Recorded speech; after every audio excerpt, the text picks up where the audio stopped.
Today, we continue the conversation with one of the world's biggest superstars that many outside of China have never heard of. And it's proof. I've run this like social media test to see, and everybody says, she looks familiar, but. So part of me thinks she might like the fact that she isn't recognized by people, as her humility oozes from her media presence. Australian-born Heidi Dugan, so everybody, that's who it is in the end, had a quick stint in Japan in her 20s that changed her life. Detouring through China, she first landed in Wuhan and was transported by the culture. Eventually marrying her kung fu teacher, as you do, now speaking fluent Mandarin and becoming the first foreigner to appear as the host of a TV show called You Are the Chef.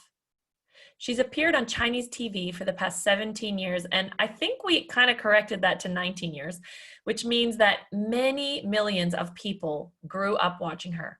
3 times a day she was on TV, guys, for 19 years. So I'm just imagining you walking around China as like Oprah, but anyway, we'll get into that.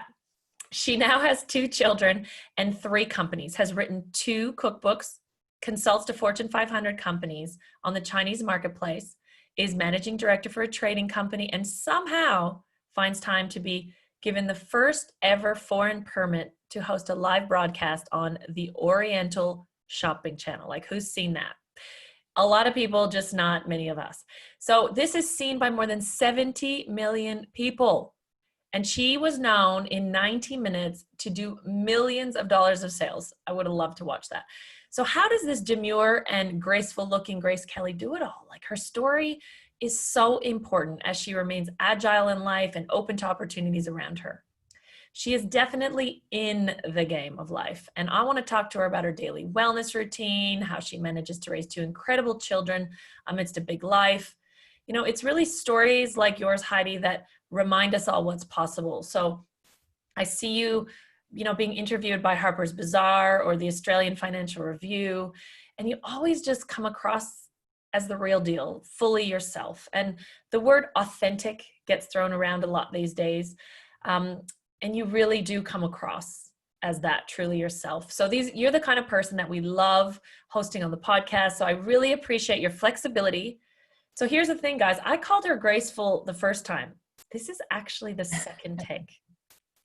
So our character is revealed in times of challenge, and thank you so much for your willingness to come on and speak again. I will do my best to have a beginner's mind and remember that they haven't heard our first conversation. So thank you. Right.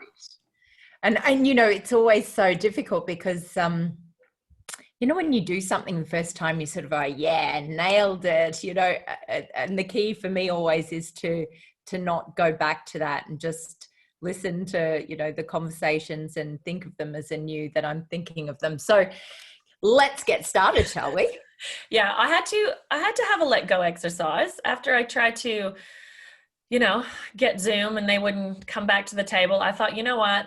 Clearly there's a reason. I just don't know what it is. So I'm cool with that. Yeah. And,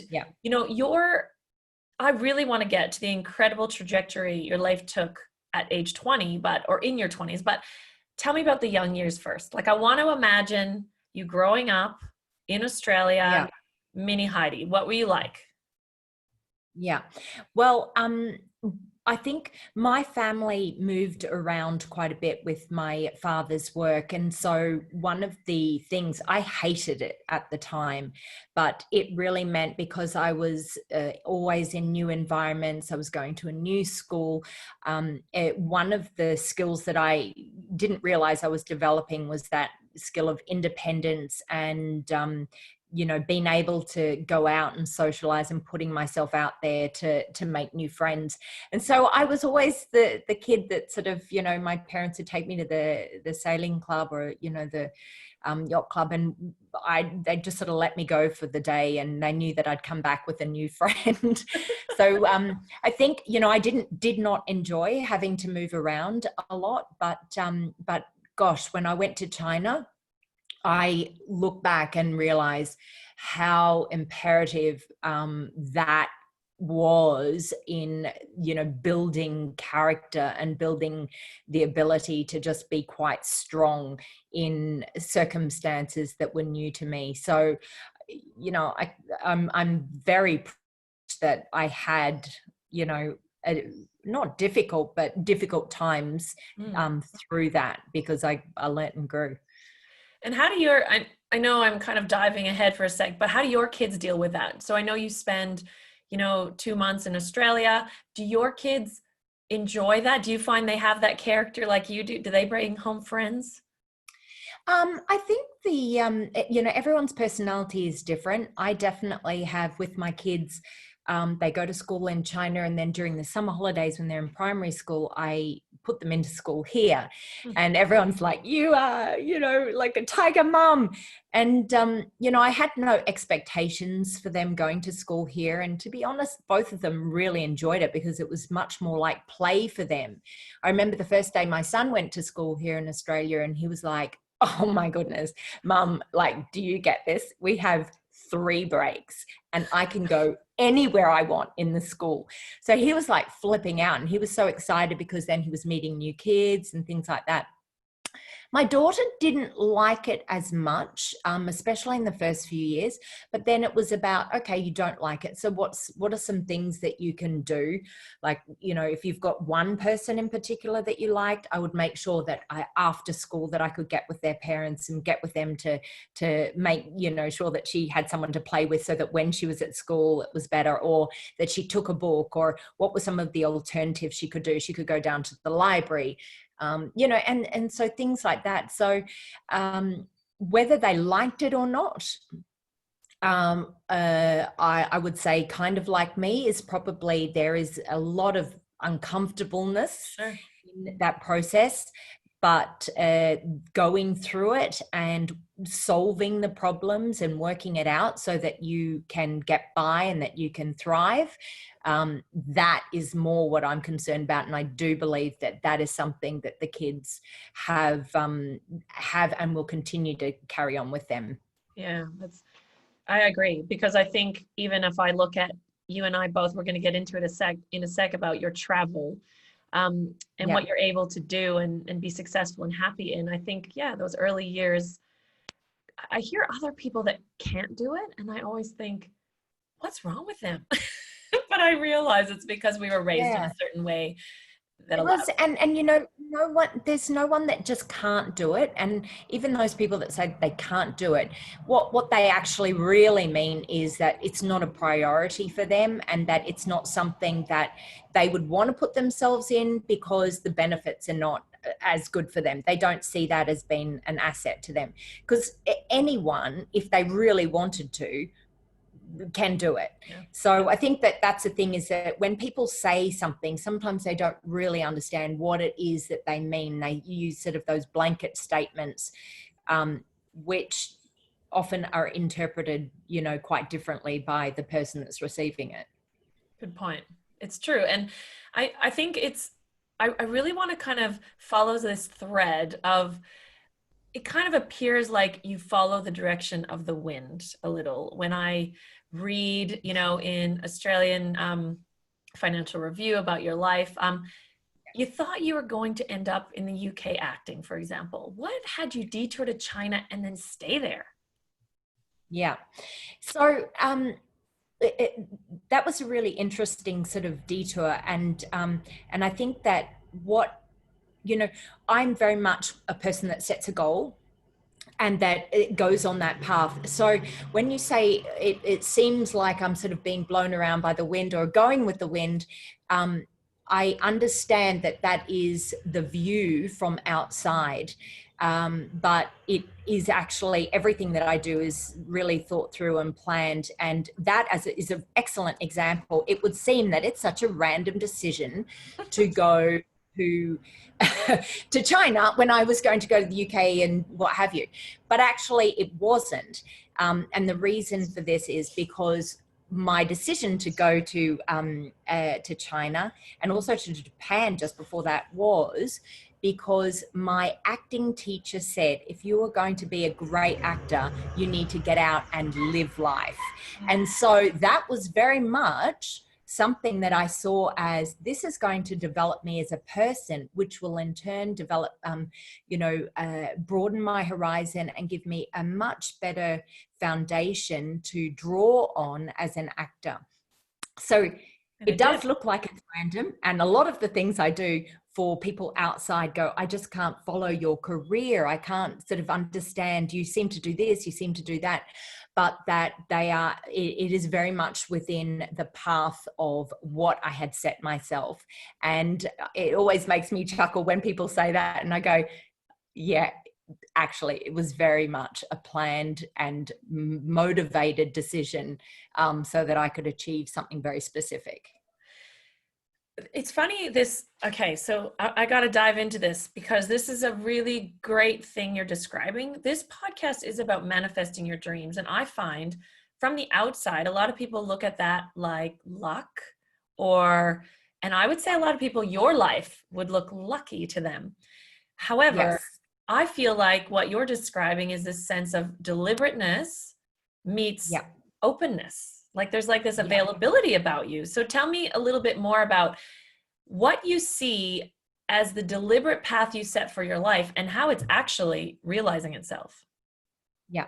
So I was definitely brought up and have been guided my whole life by setting very deliberate strategies and goals and plans for myself. And I'm very specific about the end result of what I want to see. I'm clear in my mind what that looks like. So when I have that strategy, it determines the path that I set on. And I think we talked about this last time. It's about, you have two roads in front of you. One road, you go down it and you know where you want to get to at the end. And it might be, whether it was acting or whatever. I know where I'm going. And when I'm on that road, it's in the right direction and I see specific flowers or I see certain opportunities that are in line with that goal. Now, if I was on the other path and I had a different goal, as I'm going along that path, different opportunities would arise that I would be astute to. So I have always set the goal so that I know the path that I'm going on. Is it this one or is it this one? And then when I'm on that road, I'm open to any opportunities or things that seem to come my way that I can actually see. Because the thing is that if you don't set yourself a direction, you don't know if an opportunity is an opportunity. It might be an opportunity to me, but it might not be an opportunity to someone else on a different path. So that's the thing is, unless you set that goal for yourself, a good opportunity is neither here nor there. You need to know what it is you want before you can actually say this is a good opportunity. So that's why often people say you make decisions so quickly. It seems like they seem to be sort of random. It's because when I set myself on the path, when an opportunity comes, I can go, yes, this is the right thing for me. I don't have to deliberate and go, should I, shouldn't I? Do I think that this is going to work? I can go, this is going to work for me or it's not going to work for me. And I can make that decision very, very quickly. But it's also where you bring in the luck thing. I do believe in luck, but luck can only be seen, when it's, the same thing, opportunity, luck. Unless you know what you want, then you're not going to know if you're lucky or not. Some people might think something is lucky, me being stranded here. Was it, is it good? Isn't it good? Well, it's given me an incredible opportunity to reconnect and to connect with new brands and companies that are in Australia that I really wouldn't have done if I was in China. Was that lucky? Possibly, but it was also a decision to take whatever it is that I'm given, knowing the path that I've got, and then creating something amazing. And inside of that, I think if I'm just knowing a couple of pieces of information about you, is that your decision to be here in Australia, a lot of people would have missed it, I think. And I'm okay to time date anything because we're in, COVID-19 and here we are. And, there was a time where we didn't know that it was going to be the world. We just thought it could be China, let's say. Yeah. And then you Yeah. were the kind of person that said, okay, I'm clear, I'm direct. And you were on a plane and here you are. And so Yeah. I think, again, this deliberateness. So I Yeah. want to go one step. If you can you recall how you learned initially how to do that, how to set a clear path for yourself or set goals? Can you remember where you learned that and when you started doing that? You know, I started when I was young. My parents have always instilled in me that you must continue to educate yourself, improve yourself, and anything that you're doing, you must always be looking at and asking yourself, how can I do that better? How can I be better? So it started, you know, when I started walking, when I started going to school, but it never ends. And so, I think even now, learning to goal set and to strategize, I continue to tweak it and to work out, what works for me. And at different times, different strategies work. Currently, what I have a very clear visual strategy, and this I think is a great one for people that are sort of going, there's so much in my mind.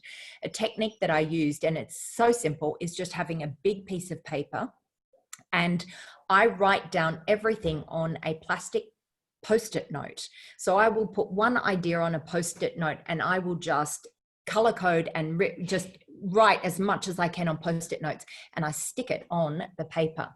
And then once I've sort of dumped all my ideas onto the paper, I then start to take these Post-it notes, and I can take them off, put them on, and I start to group them into ideas or concepts. The idea of using a Post-it note is, like, for me, was absolutely just mind-boggling, because I would always write something down and then I go, that's fixed and firm, I can't change that. Or if I have to change it, just one thing, I've got to go and move this around. And so our brains don't work that way. So the idea of having these my life in the middle, what are the things that are important? Health, wellness, children, family, friends, business. I've just stick it all down. And then once my brain starts to sort of go, this is the same, I group it. And then visually, I can see my life in front of me. And then I will sit on it. And I will look at it again in a day, and then I will move something around. And then I'll look at it again in another day, and I will move it around. And so what happens is then, and I do this every year with both my life and then also with my company, and I just very sort of clearly start to work on this strategy. Once I've got a visual on one page each, I then put it onto a computer and create my strategy for the year, for life and for business. Well, it's an amazing. We didn't even talk about that last time. How good is that? Post-it notes. Yeah, Post-it notes. The freedom that it gives you to go, I like this, I'll take it off, I'll put it here, and just move things around without having, it just works like your brain does. And I'm a visual person. When I see it in front of me visually all together, the parts, all those moving parts, it's just amazing. And it just freed me up so much. So that was a really key thing that I did, and that I continue to do, to set my course and strategy for the year. So, isn't it amazing? Because, when you're on the path, life gives you these new opportunities. And so just this week, Nat, my Nat is doing a course on storytelling, and she's loving it. She's a professional speaker, and she's just loving massaging her story. So they just did the Post-it note exercise, right? So she's in her office, she's got all these Post-it notes. And I said to her, everyone's into the Post-it note. I'm not digging the Post-it note. And what you've just given me is why. You know what I said to her? I said, the Post-it notes, they're just disorganized, and then they never end up anywhere, and I never transfer, I never do anything with them. But what you've just done for me is help me see what to do with them, because my experience of them has just been the one time, placed out, and then I have to collect them all, and then it's confusion. So what you've just given me is this process and why it matters, because my life has a lot of pieces too. And sometimes it feels like I'm confused. I call myself no, what is it? My friend termed this a hyphenate, multi hyphenate. So that means when you have about Yeah. a million hyphens next to your name because you can't describe what you do. Yeah. I would say Yeah. you have some hyphenates Oh my going. gosh, this would be a great technique for you, because in your mind you start to connect. I always see, it's really funny. I am, because I'm visual, I always see in my mind jigsaw pieces, how things fit together. And this method was, it was really something that sort of freed me up. And, the thing is that I think we have to be really careful is that the Post-it notes are a tool.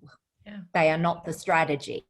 And, Post-it note can be used to write a note down, put on your computer or put somewhere else. So it's how you use your tools, just like any artist or any cook, chef.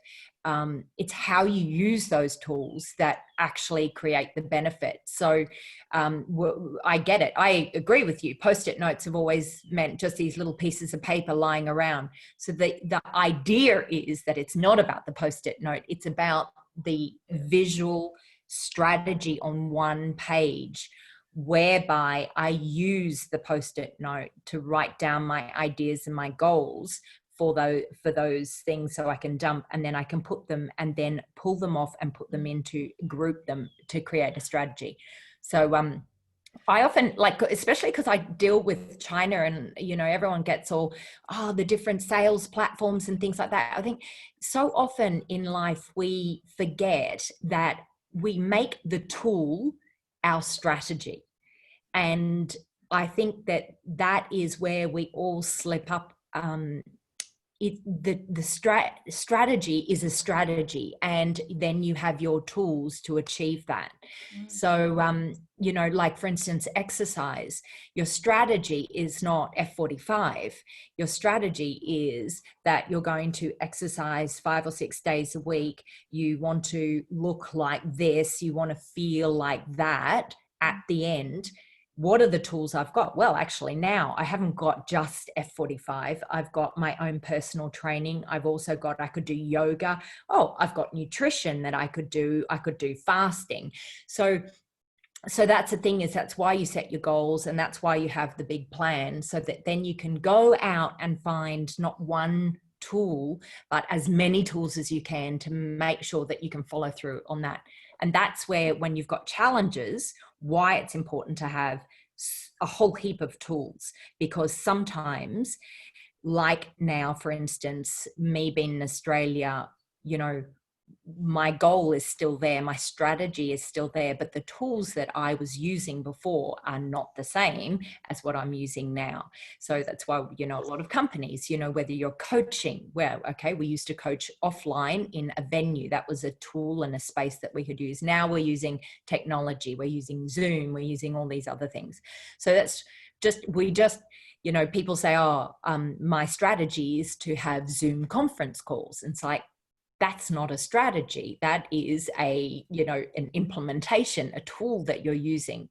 So just, we all, and I do it too, it's very easy to slip up and confuse what a strategy and a tool is. And it's been that, with China in my life, that I've become more and more clear what a strategy is and what a tool is, so that when I get knocked down, I go, that tool obviously did not work, but my goal is still there and I will get it. So, I saw a great quote today. It was, what was it? It was something about being knocked down and but getting up and just sort of fighting, basically just pushing through.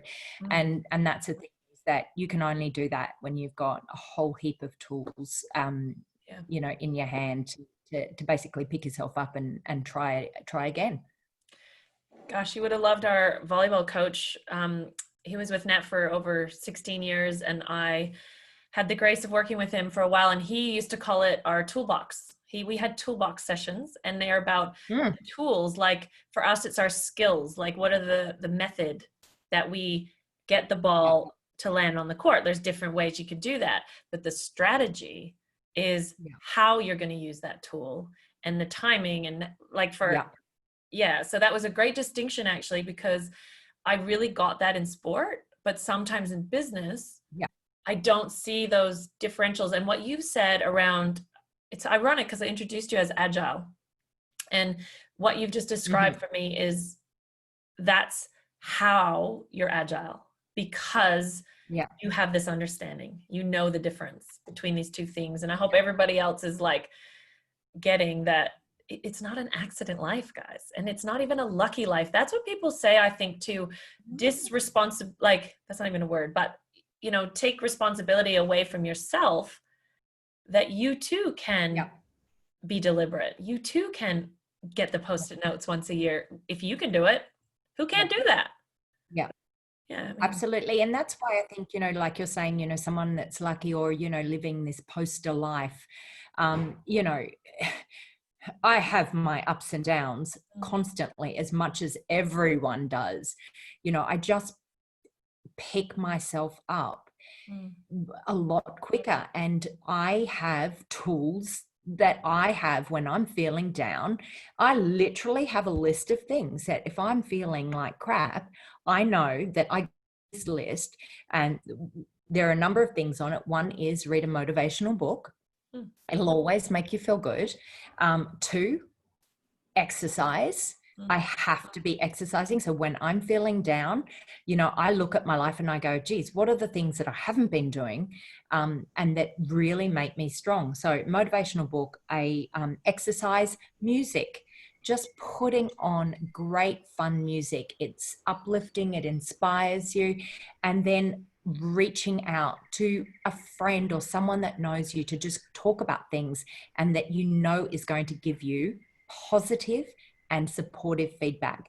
They're 4 things that I have on my list. And with the books, motivational books, I actually have lists of books that I know that if I start sort of reading or that I wanted to read, that they will give me a new idea and they'll, you know, push me back onto that path. So it is really important to have, to know that you're going to go into periods of darkness, but remembering that you will come out. And when you embrace that and know that you are going to feel crap sometimes or unhappy or sad, you know, that you will get through it. And not only will you get through it, that you will control that process and you will control your fear throughout that, knowing that there will be the light at the end of the tunnel. Awesome. I hope everybody heard those tools. Those are winner tools. And she didn't just say bottle of wine. Did you get that, everyone? She didn't say her only tool. Bottle of wine is probably the worst thing for me for that. I love when I'm up, I love the bottle of wine. Or, you know, I'm a whiskey sour girl. So I love to have a gin and, you know, something. So, but I also, when I'm down, I also go, have I had a few too many drinks? Maybe I shouldn't have done that. So, Yeah, good call, because being able, to me, what I've learned in my life is that stuff's going to happen. But in the past, I used to stay in it longer. And I'm going to ask, I'm like, I have to ask about your Kung Fu teacher husband in a minute. And I am going to make a relationship comment, is that like things are going to happen even inside of a relationship, but it's like in the past, I used to stay stuck on it. Sometimes I hope it wasn't for months, but it felt like for months. And then it gets to like weeks. And then what if it's minutes? What if you could get it down to seconds? I don't think it ever disappears. But I think that for me, that's the evolution. Less and less time spent in the dip. Look, you know, I think I was so fortunate that, you know, through my sort of acting career, what I learned is that you were just doing auditions day after day and you would be knocked back every time. And I always said to myself, that is fantastic. There's obviously a better role out there for me and I can't wait to get it. You know, I know everyone always comments like, you're always happy, you're always up there doing this. I am not always upbeat. I am really not always happy and, excited by what I'm doing. I get tired, I get, distressed, I get annoyed. Just ask my kids. But I really, people don't notice it because I pick myself up a lot quicker. And that is the key thing. When you're in that dark, as you were saying, you're down, I just don't like staying there. I just don't like staying there. So I try to pull myself out as quick as I can, knowing where I am and moving forward. That's amazing. Oh, does your husband get the tired Heidi sometimes? Does he get the crankier one, or do you guys have your own code of ethic? Yeah, he does. Anyone that I'm living with, get that.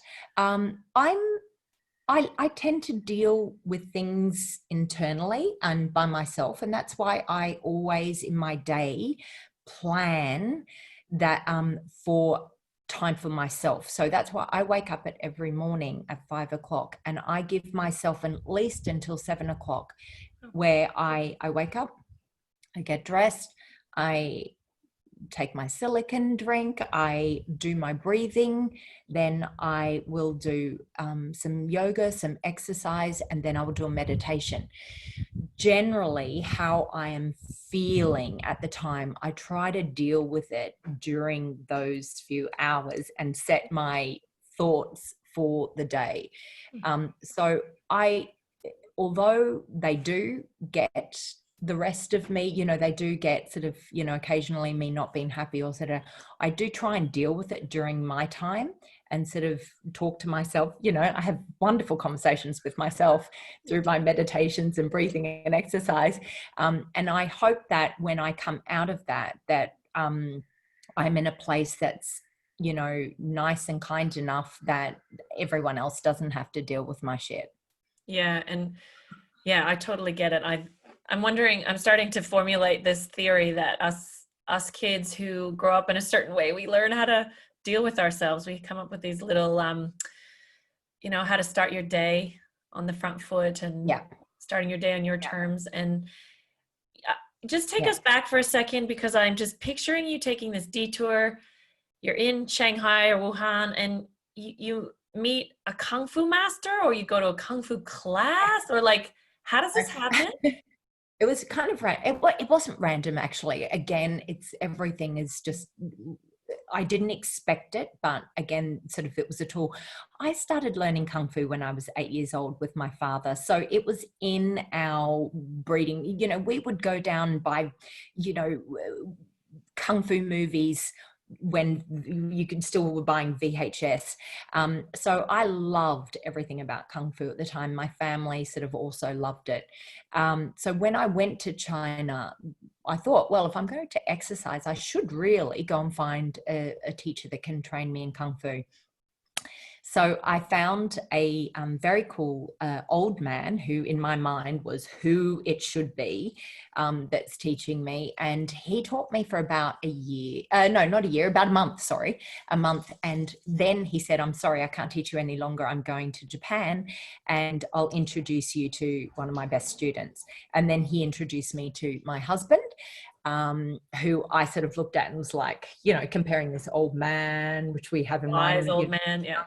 Young kid, and I was like, all right, well, I'll give this a try, whatever.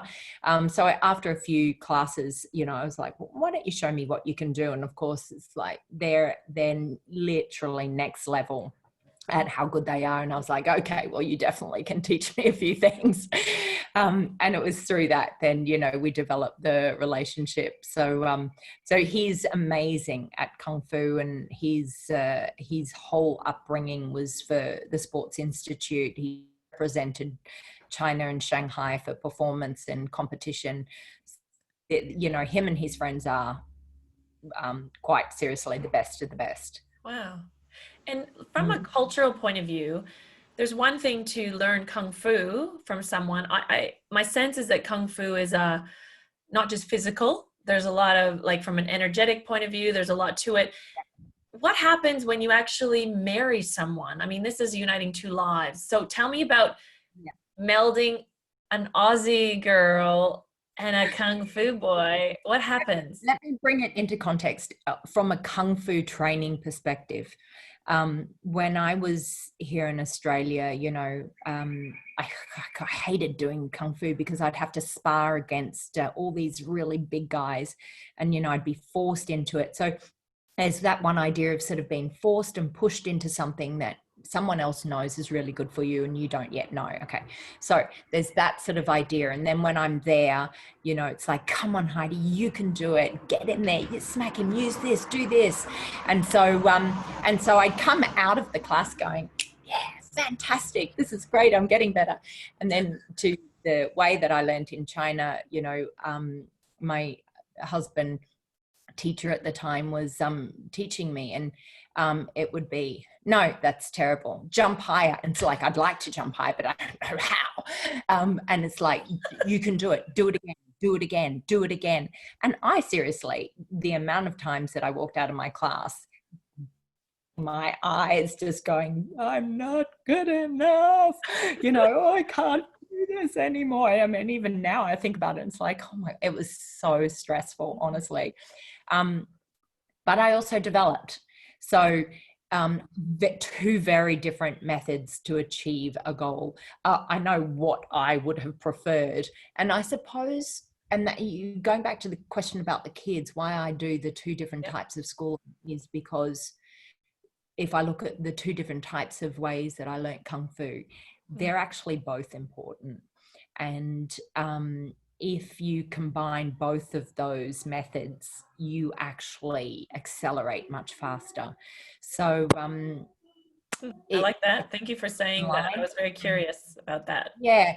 So it's a fine line. And I think everything that I have learnt in China has given me literally the flip side of what I've learnt in Australia.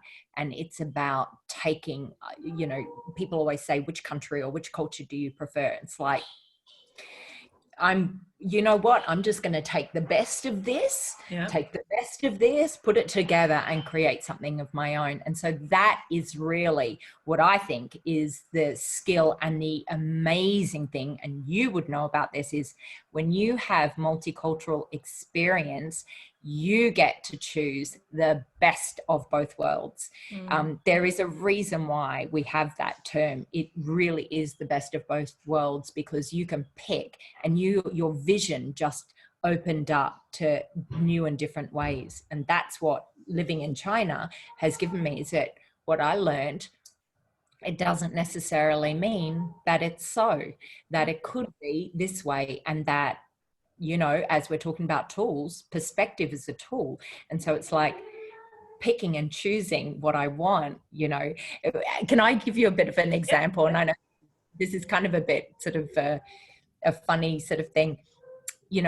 Everyone complains in China, foreigners, about when you're in a line and Chinese people will just push in front of you and they will just sort of, as if nothing happened. Oh, been there. Yes. A 90-year-old woman, been there.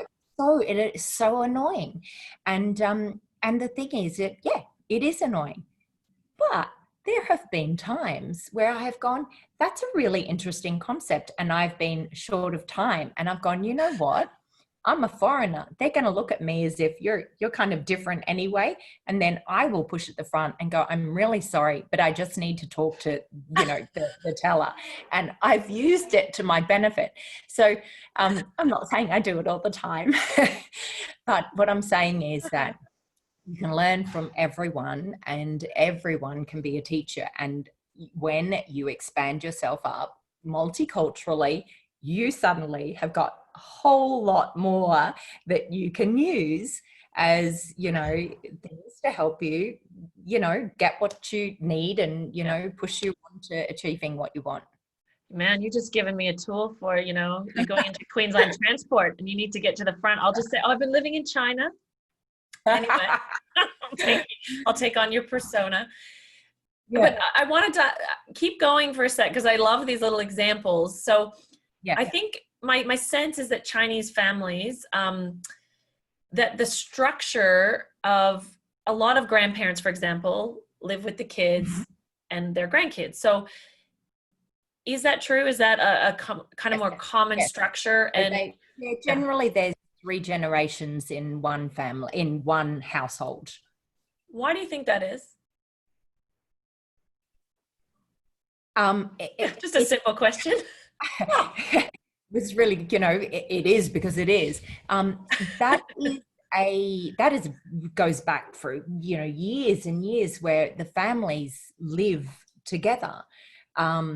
They've always, the structure of the way, like if you go out into the countryside now, my husband's family, we go out into Wuxi, and not only is that sort of the generations living within that house, but that whole little village, little area, are all cousins. It's a village of the same name.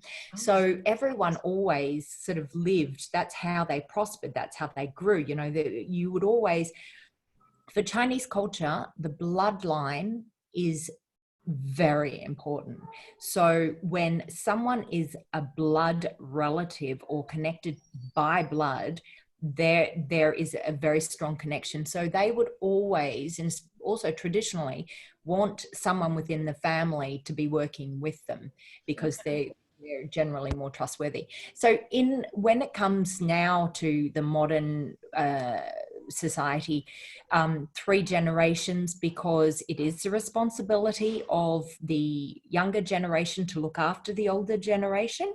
And then also for that mid-generation, the parents to go out and work and make money, and the older generation then looks after the young children.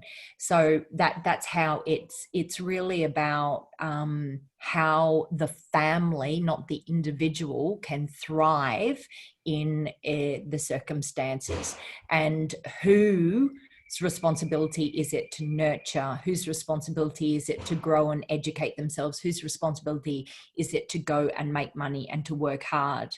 So by bringing everyone into that household, you take on certain responsibilities, where in Western culture we got to do it all ourselves. Yes, you have to be everything. How do they view you as a foreigner? So if bloodline is really important, how do they view Australia? How do they view, we could put it in a big box of Western, but is European, Canadian, American, like how do they view you coming in, let's say, and marrying their son and having children? Like, is that all well there? Yeah. So I think my situation and the average situation, I think, might be a little bit different. I was so fortunate because my husband also was very independent. He was at the Sports Institute from when he was very young. So he was independent. His mother saw him as independent. So when he introduced me to her, not for any moment have I, since knowing her, has she ever looked at me and made me think I'm a foreigner. And she especially didn't do that at the beginning. So I was so fortunate with that. And I would say, because she knows, and also I know, that we are of a different culture, she's much more expressive to me. She's much more, she explains her reasoning and ideas with me, and doesn't just assume a lot. Whereas I find that sometimes my husband and her can have more disagreements than her and I, because we kind of bridge all that information before sort of getting to the point. So so I think that that's a little bit different. Me, in sort of absorbed into the China culture, I've embraced the Chinese culture. I have embraced and not put myself, I've not been one of the foreigners where we go, you are this, I am that. We're all so different. And I try to just see people as individuals and see them just as who they are. And that's how I've treated my fans and followers, not as Chinese people, but just as people that you know, came to me and liked me and my personality and liked what I could share with them. So the Chinese consumer and the Chinese government have, up until now, you know, touch wood, have been so embracing of me, and they don't, although they see me as a foreigner, they also see me as a foreigner that really understands Chinese culture and understands them. So I'm very much more a bridge. So they kind of often, people will say, oh, you know, look at those foreigners. So they kind of see me a little bit more like them. But they also know that I'm, you know, a Westerner. So it's a little bit different. But, you know, for the average, I think it just depends in any culture. If you separate yourself and you continually look at the differences that you have, you will be seen by those differences and by the way that you separate. As you know, and that's in any group as well. When you can show and look at and focus on all the similarities that you have, then the other people will do the same. Yeah, that's beautiful. And I think for me, I just see your kids as a demonstration of that, the ultimate melding of these two cultures, and the fact that you expose them to two very different things. And I really look forward to seeing how that manifests in them, you know, what they begin to express. And I think we spoke about this after the first interview off camera, but we'll say it on camera this time. But basically, my best friend and I used to always say that we felt like people of mixed race would do great things in the world because there was an understanding, like literally their blood was flowing both ways. And so I think for me, that's who you represent as well. You know, half, like literally you said that half your life, half in China, half in Australia. Amazing, really. Yeah. And you know, even with that, where I live in China, in Shanghai, is such a multicultural city that it's not even, you know, two different countries. Same with my kids. We're exposed to, you know, people from America, from France, from India, from Germany, from the UK. And so we're constantly mixing with people from different nationalities. And that's why the only way that you can, because you don't know the different cultures, is that you just need to make sure that when you're talking to someone, no matter what country they come from, you don't know their background, you need to watch, look, and listen to what they're really saying. And you need to just try and find common ground as quick as possible, because it will solve so many problems. And honestly, I don't care who you are, what country you come from, we all have the same needs and wants, and that is just manifested differently. But if you get up to the big picture, you know, people always need food, they want security, they want happiness, they want to be able to, you know, thrive and you know, share. So when you get to those sort of concepts, I think that you understand that you can always get along with other people and you can always thrive in different cultures. Beautiful. Well, I mean, I get why you were able to be the host for 19 years and really just listen to people. And it was a cooking show, you know, chefs and just being able to go in there and be a listener, you know, and really bounce people back to themselves. And I just want to thank you for sharing with our community. You know, sometimes in life, you know, you don't know why things happen, but I truly believe that what we talked about today was exactly what everyone was meant to hear. So I really appreciate you coming on for a second time. This is awesome. No problem at all. It's been great. Thank you so much.